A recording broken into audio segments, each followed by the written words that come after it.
तो my dear students, ये रहा थर्ड क्वेश्चन, बोर्ड पर समझ लेते हैं। इन अ ट्राइंगल एबीसी, एक ट्राइंगल है, इन अ ट्राइंगल एबीसी, एक ट्राइंगल है एबीसी, बना लेते हैं भाई, triangle ABC. In a triangle ABC right angle at B, क्या लिख रहा है, राइट एंगल एट बी, मतलब जहां पर 90 डिग्री एंगल बन रहा है वो बी पॉइंट है। इतनी बात क्लियर है। ए और सी को भी देख लेते हैं। If A B equal 12 and B C equal 5, sine A 10 है, यानी कि ए के हिसाब से पहले पता करते हैं। क्या पता करना है हमको, पहले पता करना है ए फॉर्म, साइन ए के हिसाब से। तो यहां पर क्या हो जाएगा सी, क्योंकि यहां ए पता करना, तो जिसको पता करना होता है उसको इस साइड रख लेते हैं। 90 के सामने हमेशा हाइपोटेनियस होता है और एंगल जो पता कर रहे हैं उसके सामने हमेशा परपेंडिकुलर होता है। ठीक है, इसकी वैल्यू लगा देते हैं। वैल्यू देखिए, ए बी की जो वैल्यू गिवन है वो 12 है। क्या गिवन है, 12 गिवन है। ठीक है भाई, उसके बाद में BC की जो वैल्यू गिवन है वो 5 है। BC की जो वैल्यू है वो 5 गिवन है, यहाँ से यहाँ तक की। Very good. और AC की वैल्यू गिवन नहीं है। पाइथागोरियन ट्रिपल निकालो, इसका स्क्वायर 12 का स्क्वायर 144, 144, 5 का स्क्वायर 25, दोनों जोड़ के 169 हो जाएगा। 169 किसका स्क्वायर होता है, 13 का। चलिए शॉर्ट में नहीं समझ में आया तो मैं लिख देता हूँ, एच का भाई, एच का स्क्वायर इक्वल पी का स्क्वायर प्लस बी का स्क्वायर। एच का स्क्वायर यानी पी का स्क्वायर क्या है, 12 का स्क्वायर प्लस 5 का स्क्वायर। 12 का स्क्वायर 144 प्लस 5 5 जा 25, दोनों प्लस करेंगे 169 आएगा। 169 किसका स्क्वायर रूट होता है, 13 का स्क्वायर होता है। यहाँ पर एच स्क्वायर लिखोगे, पावर से पावर कट गई, कुल मिला के एच की वैल्यू 13 आ गई। इतनी बात क्लियर हो गई। ठीक है भाई, तो यहाँ लगा देते हैं 13। ठीक है, सारी चीजें पता हो गई। अब क्या पता करना, अब कह रहा है कि पहले वाला साइन ए पता करो और टेन ए पता करो। कोई बात नहीं भाई, लिख लेते हैं यहाँ पर साइन ए की जो वैल्यू, साइन थीटा होता परपेंडिकुलर अपॉन हाइपोटेनियस। जब एंगल यहाँ पर ए दिया गया, इसके सामने परपेंडिकुलर है, 90 के सामने हाइपोटेनियस। परपेंडिकुलर यहाँ पर कितना है, 5 है, हाइपोटेनियस कितना है, 13 है। बात क्लियर हुई। साइन ए हो गया। दूसरा क्या पता करना है, टेन ए पता करना है। क्या पता करना है, टेन ए। टेन थीटा इक्वल क्या होता, परपेंडिकुलर अपॉन में 20, सामने वाला परपेंडिकुलर, नीचे वाला 20, परपेंडिकुलर अपॉन 20। परपेंडिकुलर है 5 और बेस है 13। दो बातें क्लियर हो गई, यानी कि ये वाला जो फर्स्ट पार्ट है वो आपका सॉल्व हो गया, दोनों क्वेश्चन निकाल दिए। अब हम बात करते हैं इसके सेकंड वाले की, तो सेकंड वाला यहाँ पर लगा देते हैं भाई। सेकंड वाले में क्या कह रहा है, कॉस सी पता करना है। क्या पता करना है, कॉस सी पता करना है। तो देखिए, जब आप यहाँ पर कॉस सी के हिसाब से निकालोगे तो ये जो बेस था ये परपेंडिकुलर बन जाएगा। क्या बन जाएगा, परपेंडिकुलर बन जाएगा। ठीक है, और ये जो बेस था ये बेस बन जाएगा। क्या बन जाएगा, ये बेस, यानी चेंज हो जाता है, ये बेस हो जाएगा और ये परपेंडिकुलर, हाइपोटेनियस चेंज नहीं होता है।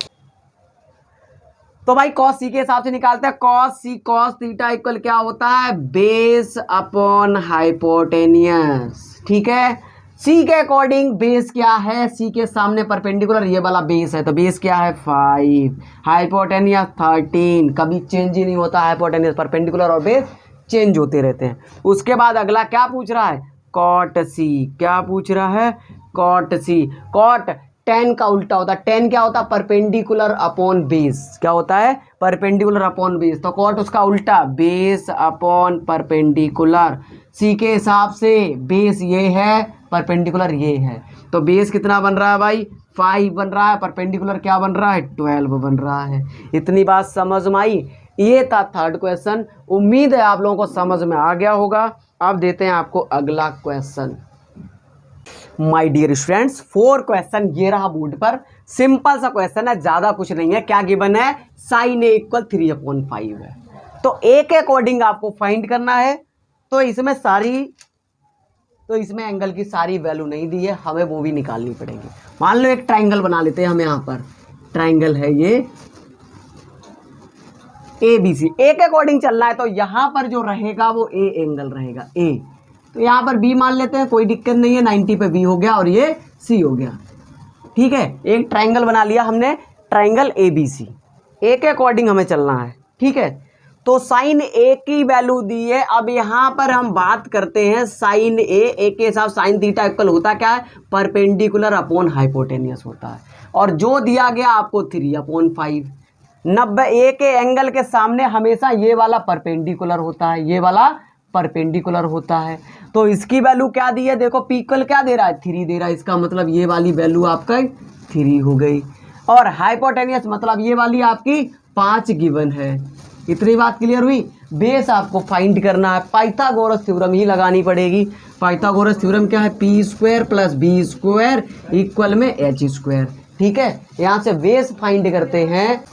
तो पाइथागोरस थ्योरम में क्या होता है, पी के square plus B square equal H square. हमें फाइंड क्या करना है, हमें बेस फाइंड करना है। क्या फाइंड करना है, बेस। तो परपेंडिकुलर उधर चला जाएगा, बी का स्क्वायर इक्वल एच का स्क्वायर माइनस का पी का स्क्वायर। इतनी बात क्लियर हुई, ठीक है भाई। एच की वैल्यू आप देख लो कितनी की बन है, हाइपोटेनियस 5 है, 5 का स्क्वायर माइनस पी की वैल्यू कितनी है, 3 का स्क्वायर।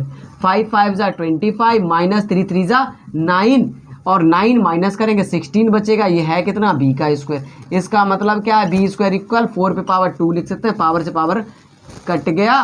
बी इक्वल जो निकल के आया वो 4 निकल के आया। बी इक्वल क्या निकल के आया भाई, 4 निकल के आया। बेस निकाल लिया यहाँ से, तो बी की वैल्यू यहाँ मिटाई देते हैं, यहाँ लिख दिया मैंने 4, ठीक है। इतनी बात क्लियर हो गई। अब आपके पास सारी चीजें, हमें फाइंड क्या करना है, इससे हमने ये चित्र फाइंड कर लिया, एबीसी की वैल्यू निकाल लिया। अब हमें कोस ए फाइंड करना, क्या फाइंड करना है, कोस ए।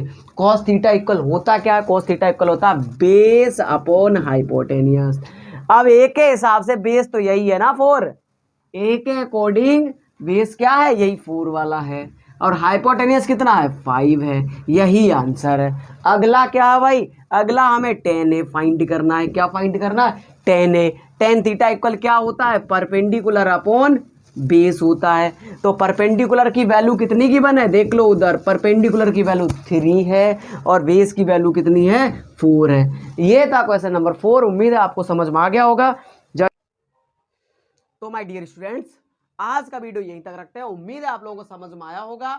इसी तरह के ज्ञानवर्धक वीडियो आप लोगों के लिए लाते रहेंगे। आगे के जो वीडियो में जो क्वेश्चन होंगे वो सारे एडवांस मैथ के होंगे।